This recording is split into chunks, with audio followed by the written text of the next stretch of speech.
जिस पिंडोरा बॉक्स के मैं खुलने का ज़िक्र कुछ दिन कबल कर रहा था, वो एक्चुअली खुल गया है। मोहम्मद हफीज़ ने जो है वो रेज़िग्नेशन के बाद, जो मैं बल्कि कहूँगा कि फ़ोर्सफुल रेज़िग्नेशन के बाद अपना पहला बयान जारी कर दिया है।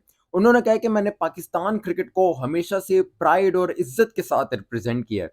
मैं पाकिस्तान क्रिकेट को सर्व करने आया था, मुझसे 4 साल का कॉन्ट्रैक्ट किया गया था, लेकिन 2 महीने में ही वो कॉन्ट्रैक्ट खत्म हो गया। लेकिन उन्होंने ये कहा कि मैं बेस्ट विशेज़ देता हूँ, मैंने अपनी पूरी कोशिश की, मैं अपने आप को अकाउंटेबल समझता हूँ। मैंने जो भी किया, नाकामी हुई, सक्सेस हुई, मैं अपने आप को सामने पेश करता हूँ और मैं टाइम के साथ-साथ अपने जो भी इनसाइट्स थी, जो भी ऐसी चीज़ें जो रिवील नहीं हुई थी, वो मैं लोगों के सामने रखूँगा। और ये था एक्चुअली पंडोरा बॉक्स, क्योंकि पाकिस्तान क्रिकेट बोर्ड ने तो बिल्कुल खामोशी इख्तियार कर ली थी जब न्यूज़ीलैंड और ऑस्ट्रेलिया में एक फेलियर का सामना पाकिस्तान क्रिकेट टीम को करना पड़ा था। लेकिन मोहम्मद हफीज़ ने उस फेलियर के बाद अपने आप को पाकिस्तानी कौम, पाकिस्तानी फैंस के सामने प्रेज़ेंट करना था। वो रेडी थे। वो चाहते थे कि मैं बताऊँ लोगों को कि आखिर क्यों ऑस्ट्रेलिया और न्यूज़ीलैंड पर ये जो कंट्रोवर्सीज़ हुई हैं और जो पाकिस्तान टीम की उस तरह से परफ़ॉर्मेंस जिस तरह से होनी चाहिए थी, वो नहीं हुई। वो तो रेडी थे, लेकिन पीसीबी ने पहले तो इजाज़त दी और उसके बाद फिर आकर मोहम्मद हफीज़ को कहा कि जी नहीं,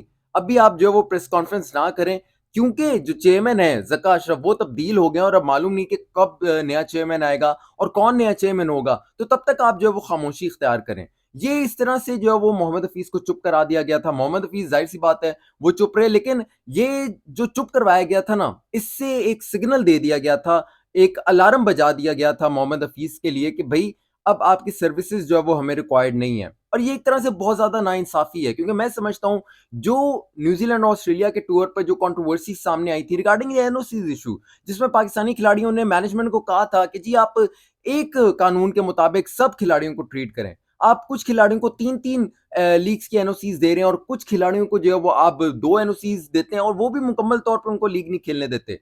फिर जो बैटिंग ऑर्डर है उस पर मसाइल पैदा हुए। बाबर आज़म का ओपनिंग स्लॉट से हटना, वो भी एक जो है वो एक कंट्रोवर्सी एक तरह से बन गई थी। मोहम्मद हफीज़ के कंधे पर रखकर जो बंदूक जो चलाई गई, वो पीसीबी की जो ज़का अशरफ की रजीम थी उसकी जानिब से चलाई गई और मैं ये समझता हूँ कि मोहम्मद हफीज़ इस पे जो है वो एक जो कहते हैं ना कि मोहरा बन जाना, एक तरह से वो इस्तेमाल हुए हैं मोहम्मद हफीज़। और अब जब ये जो टूर था ऑस्ट्रेलिया न्यूज़ीलैंड का जब ये खत्म हो गया था, तो उसके बाद मोहम्मद हफीज़ को ये पूरा इख्तियार और पूरा उनके पास राइट था कि वो आते और बताते लोगों को कि जी क्यों ये कंट्रोवर्सी हुई, क्यों ये पाकिस्तान को जो है नाकामी का सामना करना पड़ा। लेकिन पीसीबी ने जो वो चुप करवाया और पीसीबी ने इसलिए चुप करवाया क्योंकि वो नहीं समझते थे कि मोहम्मद हफीज़ को जो है वो माइक के सामने लाना है।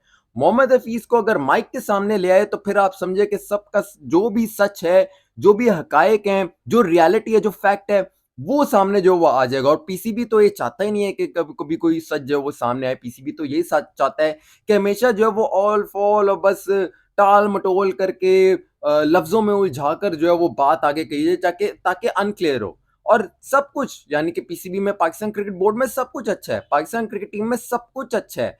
पीसीबी तो ये चाहता है। पीसीबी इसलिए तो मोहम्मद हफीज को सामने आने नहीं दे रहा था और इसी वजह से मोहम्मद हफीज को जो वो चुप भी करवाएगा। और मैं ये समझता हूँ कि मोहम्मद हफीज ने ये जो ट्वीट की है कि जी मेरे साथ जो है वो 4 साल का कॉन्ट्रैक्ट किया गया था, लेकिन 2 महीने में मुझे जो है फारिग कर दिया गया सिर्फ इस वजह से। और जब रीजन पूछा तो वजह बताई कि जी चेयरमैन चले गए हैं। कितना एक अजीब सी बात है कि यार कोचिंग में अगर कोई रिक्रूट किया गया है तो चेयरमैन के आने और जाने से वो कोचिंग पर भी फर्क जो है वो पड़ जाता है। और अब मैं ये समझता हूँ कि जो मोहम्मद हफीज को जो हटाया गया है या फोर्सफुली हटाया गया, लिखा तो रिजाइन का लफ्ज है लेकिन फोर्सफुल रिजाइन है। जो एक 2012 में जो मोहम्मद हफीज के साथ हुआ था, कप्तानी जो उनसे ले ली गई थी, उनको रिजाइन करवाने पर जो है उनको फोर्स किया गया था, वही चीज मोहम्मद हफीज के साथ भी रिपीट हुई है। लेकिन अब मैं समझता हूँ कि मोहम्मद हफीज चुप नहीं रहेंगे। मोहम्मद हफीज जो है वो पंडोरा बॉक्स जरूर खोलेंगे। मोहम्मद हफीज बताएंगे कि रियलिटी क्या है, किसकी वजह से, किसके जो बैड पॉलिसीज थी, जो उनके कंधे पर रखकर बंदूक जो चलाई गई और पाकिस्तानी प्लेयर्स को जो टारगेट किया गया, वो ये सब हकायक जो है वो टाइम आने पर बताएंगे। और ये पंडोरा बॉक्स है जो मैं कह रहा था कि पीएसएल के दौरान ये सामने आएगा और यू नेवर नो कब मोहम्मद हफीज सामने आते हैं, माइक पे बैठते हैं और फिर आप ये ना सोचिएगा कि उनको जो है वो कोई भी बात छुपेगी।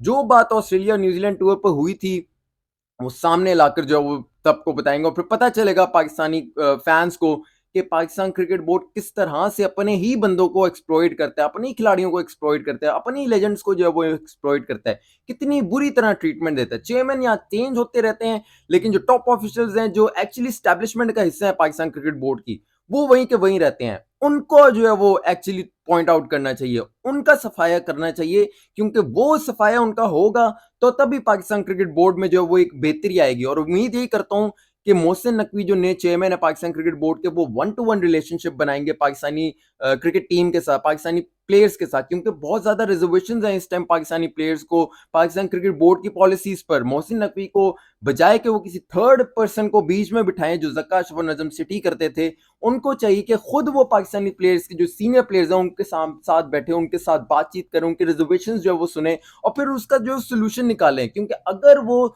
फिर से कोई थर्ड पर्सन बीच में बिठा देंगे तो समझें कम्युनिकेशन जो है वो मिसकम्युनिकेशन में तब्दील हो जाएगी, जो अब अफोर्ड नहीं हो सकता। क्योंकि पाकिस्तानी क्रिकेटर्स, मैं आपको ये बता दूं, पाकिस्तान क्रिकेट टीम के जो सीनियर प्लेयर्स हैं, इंपॉर्टेंट प्लेयर्स हैं, फ्रस्ट्रेट हो चुके हैं वो इस टाइम पाकिस्तान क्रिकेट बोर्ड की पॉलिसी से। तो मोहसिन नकवी को अब डायरेक्ट एक राब्ता बनाना पड़ेगा पाकिस्तानी प्लेयर्स के साथ। अपनी फीडबैक से जरूर आगाह रखिएगा, कमेंट सेक्शन में अपनी फीडबैक जरूर दीजिएगा, अपना ख्याल रखिएगा।